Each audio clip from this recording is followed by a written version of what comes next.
బలహీనుడనై ఉన్నాను. హల్లెలూయా. ఎజ్రా ఏ రీతిగా ప్రార్థన చేస్తున్నాడు.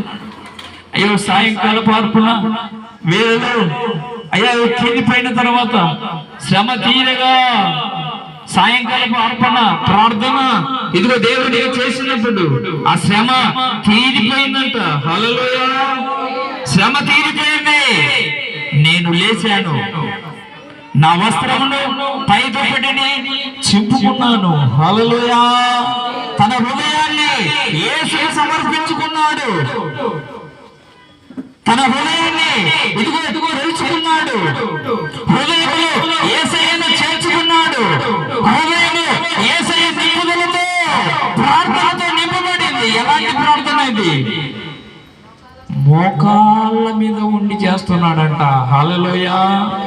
హృదయాన్ని చించుకున్నాడు, మోకాళ్ళ మీద పడి దేవుని తట్టు చేతులు ఎత్తాడంట. హల్లెలూయా. ఎవరి తట్టు ఎత్తాలి చేతులు? దేవుని తట్టు ఎత్తాలండి. దేవుని తట్టు ఎత్తాలి చేతులు.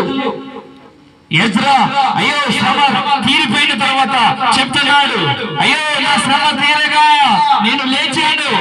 నేను లేచి నా హృదయం అనే వస్త్రాన్ని నా దేవుని కోసము చించుకున్నాను. హల్లెలూయా. చించుకొని ఏం చేస్తున్నాడు? మోకాళ్ళున్నాడు. హల్లెలూయా. మోకాళ్ళుని దేవునికి రెండు చేతులు ఎత్తి ప్రార్థన చేస్తున్నాడు. దేవునికి మహిమ కలుగును గాక.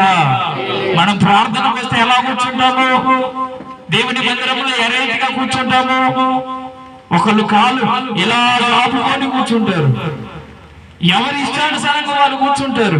కానీ ఇక్కడ భక్తులు ఏం చేస్తున్నారు తెలుసా? ప్రార్థన అంటే మోకాళ్ళ అనుభవం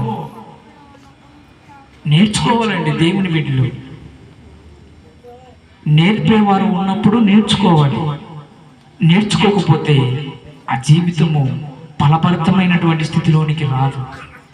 దేవుడు నేర్పిస్తున్నాడు, దాసులు నేర్చుకుంటున్నారు, విశ్వాసులకు కుటుంబాలకు నేర్పిస్తున్నారు. కాబట్టి దేవుని వీటిని చాలా జాగ్రత్తగా జీవించేవారిగా ఉండాలని ఈ రాత్రికాల సమయంలో ప్రభు కోరుకుంటున్నాడు. దానియేలు వలె ముమ్మారు మోకరిల్లి దేవునికి ప్రార్థన చేసే స్థితిలో కనబడాలి. దావీదు వలె ముమ్మారు దేవునికి మోకరిల్లి ప్రార్థించే అనుభవములు దేవునికి కనబడాలి. దేవుని మందిరములో అయ్యో ప్రతి దినము మోకరిల్లి ప్రార్థించే అనుభవములు దేవుని బిడ్డలు నివాసం చేయాలి. ఎజ్రా భక్తుడు అయ్యో శ్రమ తీరిపోయింది.